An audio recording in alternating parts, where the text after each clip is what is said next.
Hello students, now welcome to Rashmi Singh classes. Today's topic is human resource. जब हमने first chapter पढ़ा था resources, we have discussed about what is resource and the type of resources. So there are three types of resources: natural resources, man-made resources and human resources. So we discussed about what is human resource.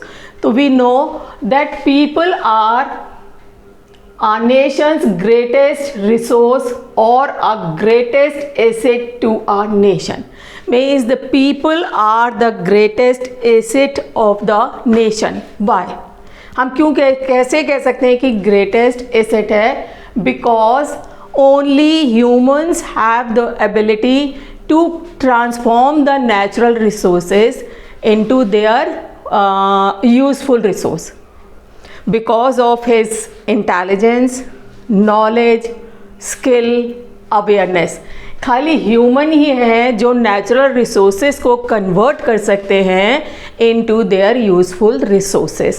अगर किसी country की population या people skillful हैं, knowledgeable हैं, awareness उनमें है और skillful हैं, तो they are known as the asset of that particular country.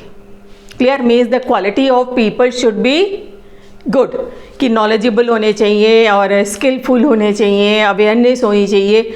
अगर सपोज एग्जाम्पल लो, अभी have more than enough natural resources in our country and people are not able to convert these resources into their useful resources, then all these resources are useless.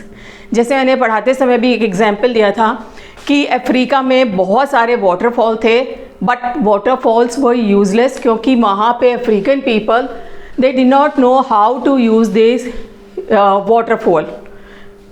उसको use करना ही नहीं आता था, तो वो waterfall useful नहीं थे उनके लिए. तो किसी भी कंट्री के लिए पीपल जो है वो बहुत बड़े एक एसेट हैं. क्यों हैं? Because the natural resources utilized by man and convert them into useful resources. Hence human resources या human resource is the ultimate resource. Ultimate resource हैं. अगर ये किसी भी नेचुरल रिसोर्सेज को कन्वर्ट नहीं करते हैं तो वो natural resources useless. Clear? Now क्या आप जानते हैं एक बहुत important cheese, the government of India has a ministry of human resource development and this human resource development was created in 1985. 1985 में इसको क्रिएट किया गया और इसका एम क्या था? It's aim to improve the people skill. क्योंकि जानते हैं कि people skill is very important to transform the natural resources into the useful resources. That's why 1985 में इंडियन गवर्नमेंट ने एक ministry of human resource development एक डिपार्टमेंट बनाया जिसका एम था कि पीपल की स्किल को एनहांस करना, इम्प्रूव करना. Today, every institution or industry have HRD, Human Resource Department. Her industry में, हर इंस्टीट्यूशन में होता है. और वो किस में डील करती है? Deals with recruitment and selection. जो भी एम्प्लॉय का सिलेक्शन करना होता है उसमें डील करती है. Learning and development, succession planning, compensation and benefits इसमें डील करती है. क्योंकि आजकल HRD human resource department is very very important. तो इसलिए बहुत ज़रूरी है ह्यूमंस की स्किल को एनहांस करना, इम्प्रूव करना. ठीक है? The all round development of a country depend on human. क्यों डिपेंड करती है? Because all economic activities revolve around the people. This is number one. All economic activities revolve around the people. And number two, the people of a country are creator, producer and consumers. वो creator भी हैं, producers भी हैं and consumers भी हैं. And the people of any country are a driving force in its progress. और किसी भी कंट्री की प्रोग्रेस के लिए ये पीपल जो है एक ड्राइविंग फोर्स है। क्लियर, समझ में आया? So it's very very important to learn about the people और you can say the population.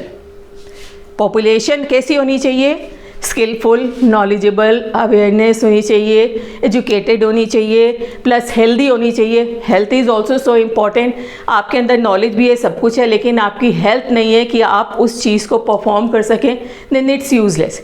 So everything is very important. So population के बारे में अब हम पढ़ेंगे. The distribution of population, it's very important.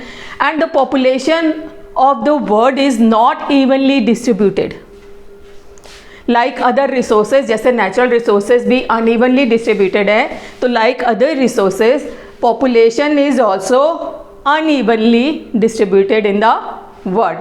And distribution depend on landform. Landform means the topography. Topography में आपका आ जाता है कि आपकी लैंड किस टाइप की है, माउंटेनियस है, प्लेन है. Because generally people wants to live in a plain area because the plain area is very good for construction and construction of road and railways and setting down industries. And यहाँ पे climate भी अच्छा होता है. तो land form depend करता है, आपका डिपेंड लैंड फॉर्म से पता चलता है कि वहाँ पे पॉपुलेशन कैसी है. Because in forested areas and deserted areas nobody want to live. तो जैसे हमारे एल्प्स हैं, माउंटेन्स हैं, रॉकी माउंटेन्स हैं, ये जितने भी माउंटेन्स हैं वहाँ पे कोई रहना पसंद नहीं करता. सब प्लेन एरिया में, northern plains are densely populated. क्यों? क्योंकि वहाँ पे क्लाइमेट भी फेवरेबल है. टोपोग्राफी तो प्लेन है ही. That's why everybody wants to live in that area that is favourable for living. And the second is climate. Climate is again important because in desert area, mountainous area, the climate is very harsh. Nobody wants to live over there. And soil. Soil कहाँ की ज़्यादा अच्छी होती है? Near the water sources. So all the plain areas, Ganga Brahmaputra plain, Nile plain, ये जितने भी जो plain areas हैं जो नदी के पास हैं, that is very very important and these areas are densely populated. Water sources के पास आदमी रहना चाहता है क्योंकि water is very essential for life. So and education and health facilities, जहाँ पे लोगों को हेल्थ फैसिलिटीज़ और एजुकेशन फैसिलिटीज़ मिलेगी वहाँ पे that area is densely populated. वहाँ पे डिपेंड करता है कि पॉपुलेशन कैसी है, डेंसली पॉपुलेटेड, क्योंकि वहाँ पे उनको एजुकेशन और हेल्थ फैसिलिटीज़ मिल रही हैं. एम्प्लॉयमेंट अपॉर्चुनिटीज़, कई बार और चीज़ें लैक करती हैं लेकिन एम्प्लॉयमेंट की वजह से वहाँ पे लोग रहना शुरू कर देते हैं. जहाँ पे माइनिंग, आपका इंडस्ट्रियल एरिया हो गया, माइनिंग एरिया हो गया, क्योंकि वहाँ पे people they get the employment.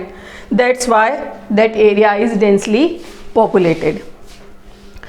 And cultural means some places related with religion और कल्चरल सिग्निफिकेंस. जैसे आपका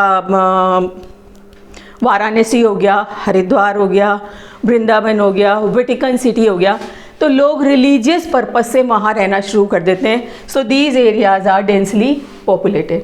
तो ये कुछ चीज़ें हैं जो डिस्ट्रीब्यूशन ऑफ पॉपुलेशन को अफेक्ट करती है. अब हम देखें, more than 90% of world's population lives in 30% land surface. अगर हम सारे वर्ल्ड की पॉपुलेशन देखें तो 90% वर्ल्ड पॉपुलेशन कहाँ रहती है? 30%. मीन्स इतने एरिया में 90% of the world's population lives. ठीक है, 90% जो यहाँ पे इतने एरिया में 90% पॉपुलेशन रहती है और ये 10%, ये जो आपका है यहाँ पे 90% 30% में आ गई और ये जो बचा आपका 10%. क्लियर? यहाँ पे दूसरी पॉपुलेशन रहती है 10% ओनली. एंड क्राउडेड एरियाज, तो ये जो क्राउडेड एरियाज हैं ये कौन कौन से हैं? South and east Asia, Europe and northern America. ये आपके क्राउडेड एरियाज हैं जहाँ पे 90% पॉपुलेशन रहती है. And more people lives north of equator than south of equator. जैसे suppose this is Earth this is north and this is south. तो ज़्यादा पॉपुलेशन हमारी कहाँ रहती है, लोग ज़्यादातर कहाँ रहना प्रेफर करते हैं, नॉर्दर्न साइड में। ये तो यहाँ पे north of equator these areas are densely populated, यहाँ पे साउथ में उतने लोग नहीं रहते हैं। And when we are talking about in India northern plains, coastal plains are densely populated. Why these areas are densely populated? Because the topography is very good and the climate is moderate climate, not very hot or not very cold. That's why they want to live in these areas. तो northern plains हो गए, coastal areas हो गए। Coastal areas कौन से हो गए, coastal areas आपके ये हो गए, ये वाले कोस्टल एरियाज हो गए जहाँ पे लोग रहना पसंद करते हैं। दीज एरियाज, और ये नॉर्दर्न प्लेन या हमारा ये वाला एरिया, यहाँ पे लोग रहना पसंद करते हैं। ठीक है, north eastern states, Arunachal Pradesh, Mizoram, Manipur, Tripura, ये states hilly areas are thinly populated, यहाँ पे लोग ज़्यादा रहना पसंद नहीं करते हैं। क्लियर, समझ में आया? This is the distribution of population in the world. Now come to density of population. What is the meaning of density of population? Density of population means number of people living in a per unit area is known as density of population, कि उस area में कितने लोग रह रहे हैं। जैसे suppose this is the area, तो इस एरिया में कितने लोग रह रहे हैं, इस एरिया में कितने यहाँ डेंसली पॉपुलेटेड है, तो एक पर्टिकुलर एरिया में कितने लोग रह रहे हैं, that is known as the density of population, and this is generally described in per square kilometer. So density of population means the number of people living in per square kilometer.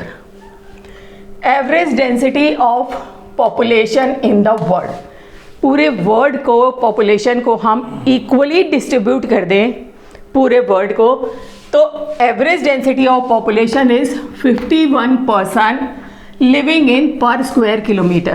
Means this is the square kilometer and 51% lives in per square kilometer in the world. मतलब पूरे world की population को evenly distribute कर दें पूरे area में, तो हमारे आएंगे 51% लिविंग इन पर स्क्वायर किलोमीटर। और अगर हम इंडिया की बात करें तो इंडिया में है, in India it is 382% per square kilometer, means 382% living in per square kilometer। यहाँ बहुत ज़्यादा पॉपुलेशन है, लेकिन डराने वाले जो अब आपके सामने आंकड़े आएंगे, the current population density of India in 2023 is 435 persons living in per square kilometer in India। अब आप देखिए कितना ज़्यादा, अब जो आए 2023 435 मीन्स एरिया हमारा कम है एंड 435% लिविंग इन पर स्क्वायर किलोमीटर। इट मीन्स यहाँ पे जो डेंसिटी ऑफ पॉपुलेशन है बहुत हाई है, बिकॉज पॉपुलेशन बहुत ज़्यादा है, एरिया कम है और बहुत सारे लोग छोटे से एरिया में आप पर स्क्वायर किलोमीटर में रह रहे हैं। So this is called the density of population. समझ में आया बेटा कि डेंसिटी ऑफ पॉपुलेशन क्या होती है?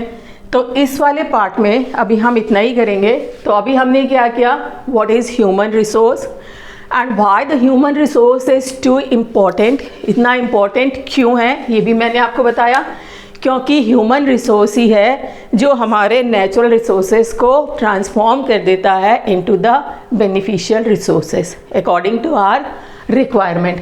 इसकी वजह से and the distribution of population unevenly distributed and it depends on landform, climate, soil, water, education and healthcare. These are the factors जिस पे distribution depend करता है। और ये आपका आ गया distribution of population of the world and in India also, and what is density of population. Clear? बहुत easy है बेटा। अगर समझ में आ गया है then like and subscribe the channel and press the bell icon also, so that you can get the new lesson. Clear? Now, thank you.